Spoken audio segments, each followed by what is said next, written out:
Bo Bichette signing with the Mets might not have been the Phillies' fault, but their reaction was a complete bungling of the JT Realmuto free agency situation. Find out why on today's episode of Locked On Phillies.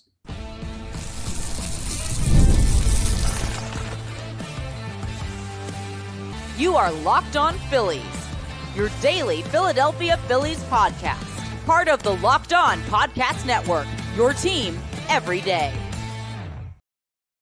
Yes, this is Locked On Phillies. I'm your host, Connor Thomas. Thank you so much for joining us today. We come to you as part of the Locked On Podcast Network, your team every day, and now the number one sports podcast network. You might know me for some of my other work in the sports talk space. I've been on air over at 97.5 The Fanatic doing sports talk radio here in Philly for over 6 years. Been a credentialed Philadelphia Phillies media member for the past 4 seasons, and this is now my 5th year as the host of Locked On Phillies, your number one place for regular Philadelphia Phillies off-season content. Today's episode is brought to you by FanDuel. The wild card round over. Divisional round over. In the NFL, it's championship round time, and you got to get in while FanDuel's in playoff mode. So visit FanDuel, an official sportsbook partner of the NFL, and grab your Profit Boost pack every NFL playoff game day. Friday was wild. If you haven't checked out the episode that we put out on Friday, I broke down everything that had to do with the Kyle Tucker to the Dodgers, Bo Bichette to the Mets, Phillies re-signed JT Realmuto. Everything happened within a 24-hour period, and the Phillies offseason plans in the latter half of this offseason got completely flipped on their head in what felt like a second. And the Phillies handled it awfully. And I'm going to tell you why the way they handled it was so poor, even though I don't believe the Mets coming and getting Bo Bichette basically out from under them is really the Phillies' fault. We'll talk about that to lead off today's episode. Also, Jayson Stark, Hall of Fame baseball writer, does great work covering MLB for The Athletic, not just the Phillies, though he is a Philly guy. He was on our radio station on Friday. He called the offseason a disappointment. Is it really a disappointment? We're going to evaluate what the Phillies have done and compare it to what some of the other major players in the contenders market have done this offseason. And then something that happened last week that we haven't gotten a chance to talk about because all of the major league stuff that broke. The Phillies made a huge splash in the international players market. Didn't get one of the guys out of Japan, but they might have gotten the best player in the international market when you look at Latin America. We'll talk about Francisco Renteria. If you don't know that name, you should. But let's start with further evaluation because Friday's show was more of a what in the world just happened? It was the immediate reaction to Kyle Tucker signing a record deal with the Dodgers.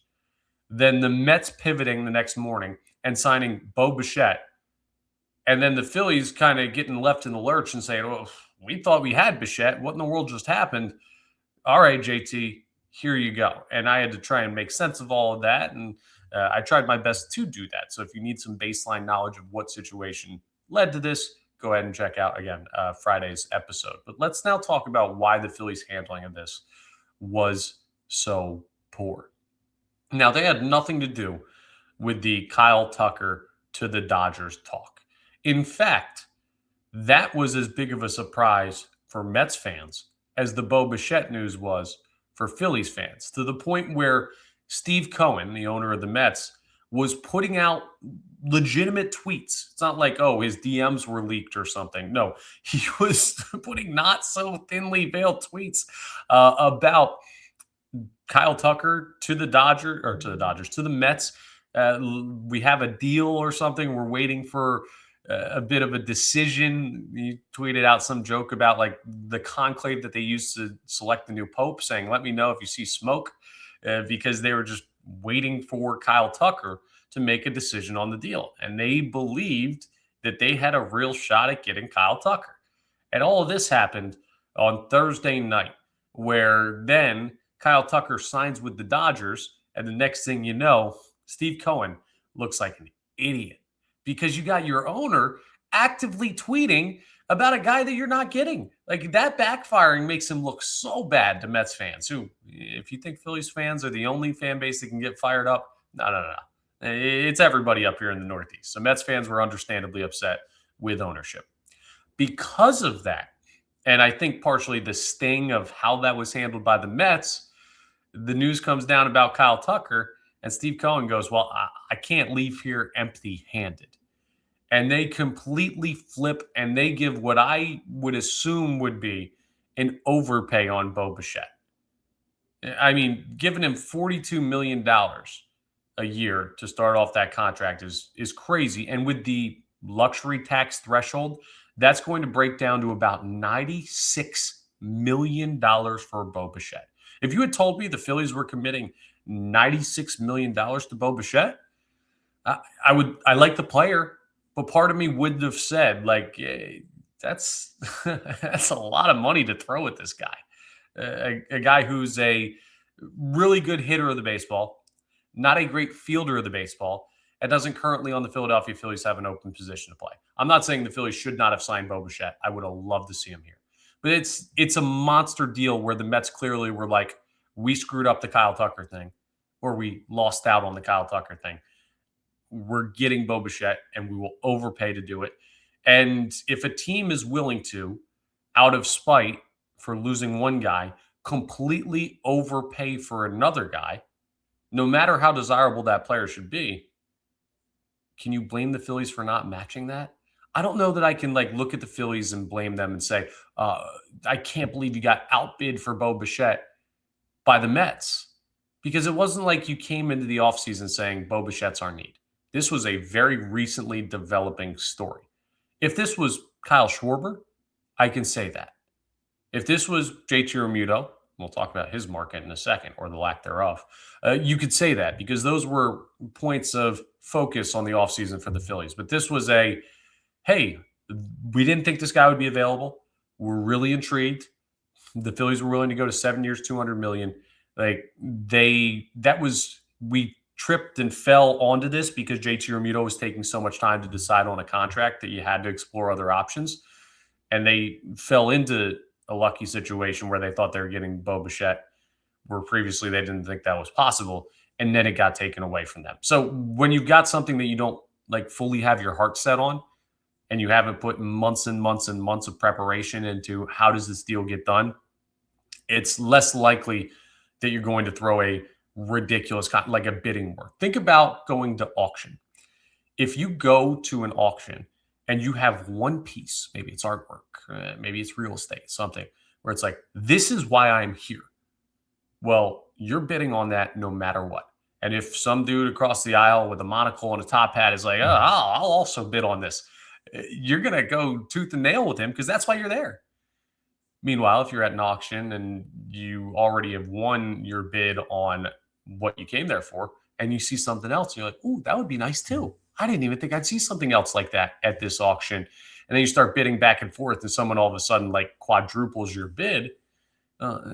You're going to be a lot less likely just naturally to go crazy on that because it's not something that you planned out for, right? I'm not saying right or wrong. I'm just saying I understand why the Phillies saw a major uppay by the Mets and were like, hey, yeah, dude, we already did 7 years, $200 million. If you're not taking that, that's where our limit is. So I understand, but here's where the Phillies really messed this up.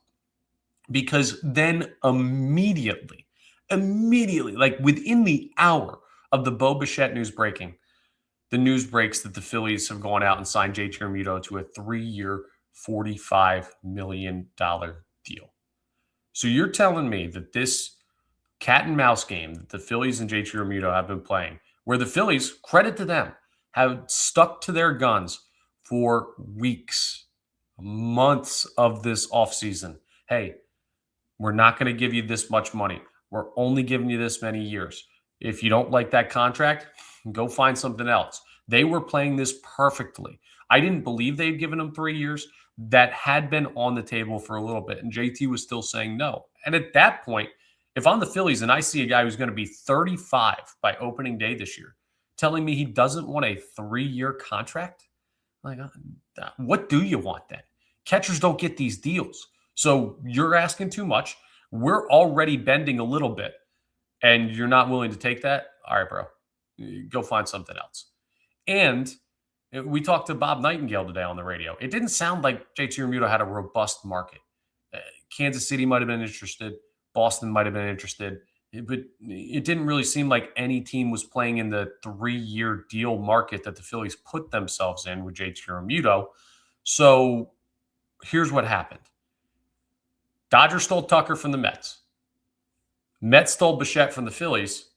Phillies were sitting there as soon as that comes down, and they're just like, well, if we don't get JT, we're really screwed. Give him whatever he wants. And they panicked.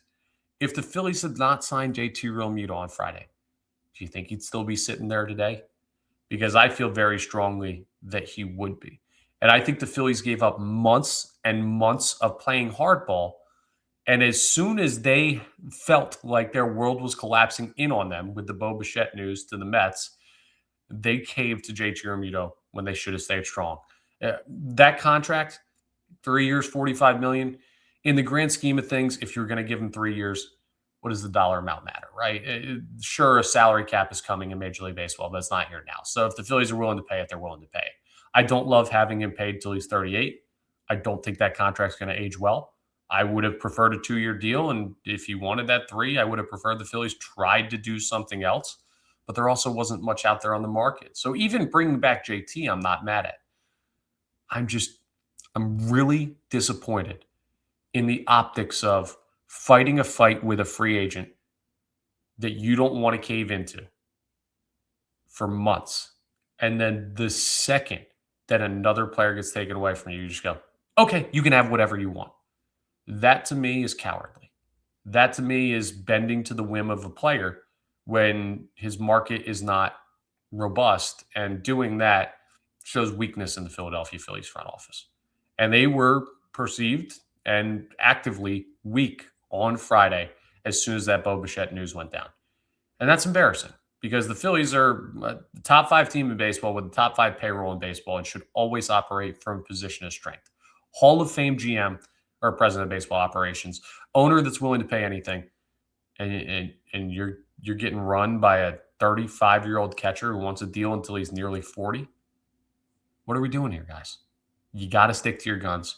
The Phillies blinked, and they ended up right back in the same spot they were roster-wise, but I don't feel as good about the way they've gone about making sure these players are locked down, especially the JT Realmuto deal from Friday. So I use the word disappointed. That's the word that Hall of Fame baseball writer Jayson Stark used to describe the Phillies offseason on Friday when he reacted to this news. Is this offseason really a disappointment? We'll talk about that as we continue today's episode of Locked On Phillies. Let's talk about FanDuel first, though, because FanDuel's officially in playoff mode every game day during the NFL playoffs. FanDuel is giving customers even more ways to get in on the action because right now, every NFL playoff game day, FanDuel users get a profit boost pack waiting for them inside the app. Each game day, you're going to see a pack loaded with multiple profit boosts you can apply to the bets you like the most. So just open your profit boost pack first thing on game day, see what kind of boost you have. You don't have to make specific bets, right? It's not, oh, if you bet this, we'll give you the profit boost. No, you can use the profit boost on bets you already wanted to make. So me, for example, I really liked the Bears to cover yesterday. I really liked the under in the game. Both of those hit. Now, even though I missed both of my bets on the Texans-Patriots game, if I had used profit boosts on those other ones, could have made more money. No, I didn't because I'm an idiot and I didn't trust myself. But you can with FanDuel. There's a lot of great ways to get in. We're into championship weekend. Denver, New England, LA, and Seattle. The final teams left. A final chance before the big game to make some money. So go ahead and make your picks with FanDuel. Then apply your profit boosts. That's how you say that. To go after even bigger payouts while the playoffs are rolling. So visit FanDuel, an official sportsbook partner of the NFL, and grab your profit boost pack every NFL playoff game day. I also want to tell you about our Everydayer Club before we get back to what we're talking about on today's episode. This is the time to get in because not only is the offseason red hot right now in mid-January, but spring training is right around the corner. There's going to be a lot of big-time news breaking, things happening. We're back to the regular flow of things as soon as they head to Clearwater, they being the Phillies. And if you haven't already, you should check out our new Everydayer Club before the season gets going. It's going to give you access to an ad-free audio feed for Locked On Phillies, compatible with Apple Podcasts, Spotify, and every other major podcast app, so you can listen to the content quicker without interruptions. And it'll get you an invite to the members-only Locked On Everydayer Club Discord server, which, if you can imagine, Friday was a wild day in there. It's basically an online community messaging app where it's a bunch of fans. It's the hosts of all of our Locked On shows. So when big news breaks, you'll have a place to go and discuss it, whether that's with hosts like me, fans like you, or everyone in between. So you can go ahead and check it out and absolutely find a way to be a part of this. It's taking your fandom to the next level, and it's getting you a lot of cool opportunities to consume our content in different ways. So go to lockedonphillies.supercast.com or tap the link in the show notes to learn more. Is the offseason a disappointment for the Philadelphia Phillies? Well, Jayson Stark, who covers the league for The Athletic, he's already enshrined in Cooperstown for his work as a baseball writer. So there are very few people, if any, on this planet whose opinion I value more on baseball and the Phillies than Jayson Stark. He called it a disappointment. No, I might have to disagree. We're going to look at the moves that were made, compare it to some other big moves around baseball, like who did more this offseason than the Phillies, and where does that leave them? So the Phillies so far this offseason, what did they do? Well, they re-signed Kyle Schwarber. That's a big-time move. It might not feel like it to Phillies fans because he's been here and we're tired of the whole run it back. Like that feels stale to us. But make no mistake, the Philadelphia Phillies signing Kyle Schwarber is a big-time contract given out. There are other teams that would have killed for Kyle Schwarber. Think about the Cincinnati Reds and how they pursued him. Then the Phillies went and they traded Matt Strahm. So they moved on from him. They signed Brad Keller. They avoided arbitration with all their players, so they're not in any type of dispute as far as that's concerned. They signed Adolis Garcia, and then they bring back JT Realmuto. That's what the Philadelphia Phillies did with this offseason in a nutshell. So the additions were Schwarber, Realmuto, Keller, Garcia. 4 big names that really talk to what the Phillies focused on this offseason. 2 that had been here, 2 that had not. And I don't know, if you bought into the Bo Bichette news and thought that is really going to happen, and I'm not having a victory lap over here, okay? I would have liked Bo Bichette on the team. I didn't believe it was going to happen. Part of the reason I didn't believe it was going to happen is with a player that talented and that focused on in the free agent market, there's bound to be some weird stuff that happens. That's just how free agency works, right? There's bound to be something that pops up that makes it difficult to sign that guy. And if you don't have your heart set on signing them, Kyle Schwarber, the perfect example of having your heart set where you will not lose. Bo Bichette, the perfect example of, oh, this would be nice. How committed are we to this? And trying to figure that out, stuff changes quickly. But so the Phillies added a starting right fielder. They added a high-level back-end bullpen arm. They brought back the MVP runner-up in the National League, who could have walked if the Phillies weren't as aggressive pursuing him. And they did bring in a catcher to make sure that Garrett Stubbs and Rafael Marchand are not the answer behind the dish. I mean, nobody else that was available would have given you what JT Realmuto is going to give you. I hate the contract, but I still like the player better than the alternative solution. I mean, I made the case that JT Realmuto is greater than the previous catcher option that the Phillies would have had. Bo Bichette versus Bryson Stott is not that big of a gap. Like, you get more benefit JT compared to Stubbs Marchand than you do Bichette compared to Stott Sosa. But that doesn't mean like, oh, JT's as good as Bo Bichette. No. And I'm very worried about how JT's offensive numbers project. But a disappointing offseason. I'm trying to think who's had a better offseason than the Philadelphia Phillies. Well, the Dodgers for one, but they always do. Edwin Diaz, Kyle Tucker, already being defending World Series champions, monsters. The Toronto Blue Jays have gone out and spent a ridiculous amount of money. Now, they just lost Bo Bichette, but they were willing to go ahead and spend big time money to build up their pitching staff and everything. And they're still one of the highest payrolls in baseball. You could say that they had a better offseason than the Philadelphia Phillies. Could you say the Boston Red Sox had? They signed Ranger Suarez, but they let Alex Bregman walk to the Cubs. Could you say the Cubs had? They signed Alex Bregman, but they let Kyle Tucker walk to the Dodgers. I mean, I just look around baseball and I think about the other teams. You could say the Mets with the Bo Bichette news. Great, huge. They lost Pete Alonso and Edwin Diaz. The Orioles signed Pete Alonso. Are the Orioles a team that one signing puts them in the mix in a crowded American League East? I don't know. So disappointing offseason for the Phillies. There are a handful of teams maybe that you can say had a better offseason than the Philadelphia Phillies.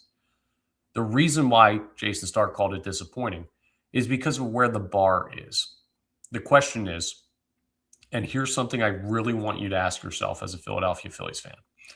Are we comparing the Philadelphia Phillies to the rightful bar for a team with their talent level, their market, and their payroll? Or are we comparing the Philadelphia Phillies to the Los Angeles Dodgers? And if so, is that a fair comparison?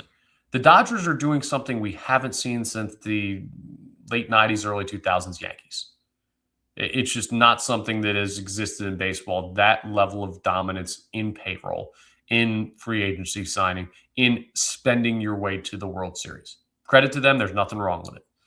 Well, there are some things, but that's a baseball conversation more than a Dodgers conversation. But when you look at all of that, I wonder, I get the sense so much that the Dodgers have set an unfair bar for Philadelphia Phillies fans. With that in mind, I do think that this Phillies offseason, if you had taken it and you'd given it to 25 other MLB teams, this offseason would not be a disappointment. But because of where the bar is for the Philadelphia Phillies, it is. So are we right to think of it that way? It's a philosophical question more than anything. I wish the Phillies would have done more this offseason. If you're a Phillies fan listening to this, I can guarantee you wish the Phillies did more this offseason. But I wonder how much of that is unfairly comparing them to an all-time great run in the history of the sport that the Dodgers are putting on with the way they're spending money. And you play in that league. So should you be held to that standard? Or should we acknowledge as fans that it's an unfair bar? Let me know what you think in the comments, because I don't think there's a wrong answer to that. And I'm not trying to push you one way or another. I am disappointed with the Phillies offseason. I am. But I can also look introspectively and say, maybe I shouldn't be. Where do you stand on that? And can you take the emotion of the playoff collapses and the failures in October that have led us to this point out of it to just evaluate by the numbers the offseason? I think a lot of people can't. I think that's why a lot of people are so mad. I think that's why Jayson Stark called it a disappointment. I think that's why I feel like it's a disappointment. But I'm intrigued as to what you feel on that. So I'd love to see your comments on the YouTube, or tweet at me and get at me on that one, because the psyche of where the Phillies fan base is right now, it's not a fun place to be, but certainly is an interesting one. There is an interesting international prospect that we did not get the chance to talk about on Friday. We need some fun in our lives, especially in Philadelphia, where all of our teams are imploding at once. Find out who Francisco Renteria is if you're not familiar with him, because I was planning on talking about him Friday, and you might be talking about him for the next 15 years. We'll tell you who he is and why he's so important as we wrap up today's episode.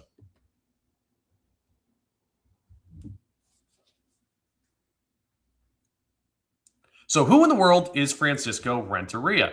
No, he is not related to Edgar Renteria. I saw that from MLB reporters. I saw that from fans when this signing came down. Makes sense, right? That's the first place your mind goes. When you hear Renteria, if you're a baseball fan, you think of Edgar. No relation. But damn good player, at least when you look at that. So Francisco Renteria is a 17-year-old out of Venezuela. This is a guy that we don't have any clue when he's going to be at the major league level, what he's going to be at the major league level. Why are we making such a big deal over a 17-year-old signing? Connor. That's a fair question at face value. But this is not your everyday run-of-the-mill 17-year-old. Currently, Francisco Renteria is the number 3 overall prospect in this year's international class. So there are only 2 players better internationally with the international pool money that the Phillies could have gone out and gotten. We talked a lot the past couple of off seasons about the Phillies needing to get involved in the Japanese market for players being posted by the professional league over in Japan. That's been really big for teams like the Dodgers to create this hierarchy of baseball when it comes to how you get your players. The Phillies haven't existed in that, but it has not just been the Japanese market. The Phillies have been very late to the party when it comes to international players in general. I mean, look at their roster. I'm not going too deep into this conversation. I know what the narrative has been on the Phillies, though. Harper, Vegas, Realmuto, Oklahoma, Schwarber, Ohio, Castellanos, Florida. Like, look at these guys up and down the roster. They're all American, right? And not that there's anything wrong with that, but it shows you how the Phillies have gone about building their team.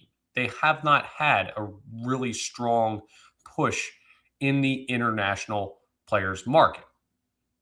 Preston Mattingly apparently has been a really, really big proponent of growing that. Dave Dombrowski, credit to him, has been open to doing that, and they've focused on that over the past couple of years. And this is the best fruit that tree has bared yet. So who is Renteria? Well, I told you, he's a 17-year-old outfielder out of Venezuela, number 3 overall prospect in the class. And the Phillies have now made him by far their biggest international player pool signing. $4 million of the 6.6 and change that they had slotted to them to use all went to Renteria. And he can do everything. Big-bodied guy, 6'3", 200. At 17 years old, that's a big kid, all right? And he swings it well. He's athletic, fields well, could be a center fielder at the major league level, could be a corner outfielder. Hard to project for a 17-year-old. But all of his tools are above average already when you look at his ability to produce defensively and offensively. He's a guy that was playing in the Venezuelan major leagues at 15. And by the way, hitting 286 in his small stint when he did that as a 15-year-old. What were you doing at 15? And probably in high school, trying to find a date to prom. This dude is playing professional baseball in Venezuela and tearing the cover off the ball. The Phillies have never had an international prospect signed like this. And this is a guy that you hear about sparingly for the next couple of years. But if the Phillies develop in the right way, I'm not going to tell you, oh, he's going to be playing with the Phillies in 2028, right? That at 19 or 20 years old, all of a sudden, he's going to be up at the major league level.